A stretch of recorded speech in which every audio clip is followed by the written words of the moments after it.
plenty of you are going to take a vacation or maybe even multiple vacations this summer, but are you going to take an epic vacation? Men's Health says you should. Let's find out how we do it. Editor Peter Moore joins me now this morning. Good morning to you, Peter. Good morning. Now, what is an epic trip? Is an epic trip like, hey, Disney with a family, or are we talking about something else here? Well, listen, I don't blame anybody who leads a stressed out life if they, rent the condo, like soak up the sun on the beach for 8 hours and just chill out with a margarita.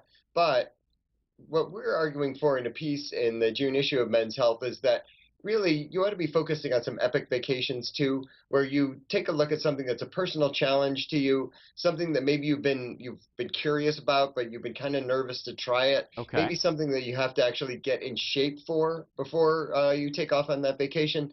That is kind of what puts you into the epic range, meaning it's a personal challenge. You're going to have to push yourself to achieve this, but it's going to be awesome once you're back. So whether it's biking some incredible place in another country or climbing a mountain or hiking or something like that, that's what we're talking about when we're talking about epic.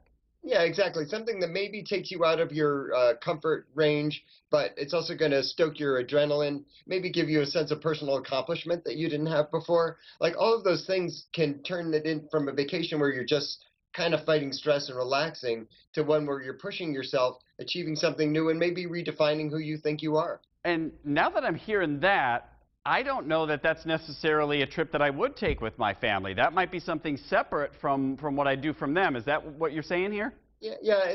This is the kind of thing where you're going to want to pick a posse to head off for, and that's part of what the article is about. Is thinking about the kind of, like, if your definition of an awesome trip would be to head to hike rim to rim in the Grand Canyon, then not everybody, like your buddy Ted who wants to go to Vegas and spend a long weekend, is not the guy who's going to put up with the deprivations of going down into the pit of the earth in the Grand Canyon. And you have to be smart about who you ask to go on a trip like that. And once you know who you want to go, you've got to get them on board. Exactly, and that's why we give some pretty smart advice in the article about you need to say you want 4 guys to come with you. You need to pitch each of the guys separately. Women the same thing. So, oh, you started a new job, you owe yourself a reward. Oh, you've just come through a bad divorce. Let me help you recover from that by taking this epic trip. You've had a health scare and came out of it okay. You know what? None of us are going to be on the planet forever. You need to take this trip with me. If you can craft your pitch to something that's going on in your buddy's life, then so much the better. Yeah, where no one can tell them no, including themselves.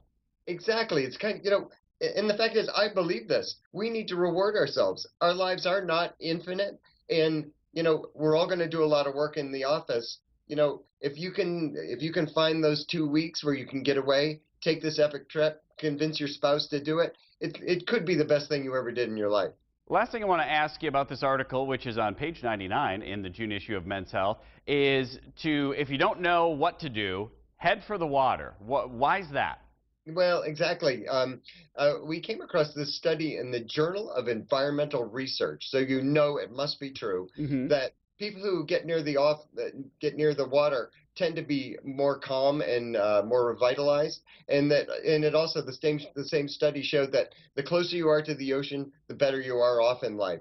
So when in doubt, take a water vacation. There's something therapeutic about being near the water, being on the water. So that's a great way to go. And we also determined in this article that we have 95,000 miles of shoreline in the U.S. and 40 million acres of lakes. So you know what? If you can't find water, you're just not trying hard enough. Yeah, there's something a little wrong with your GPS if that's the case.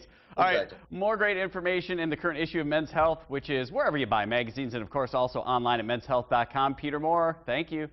Thank you.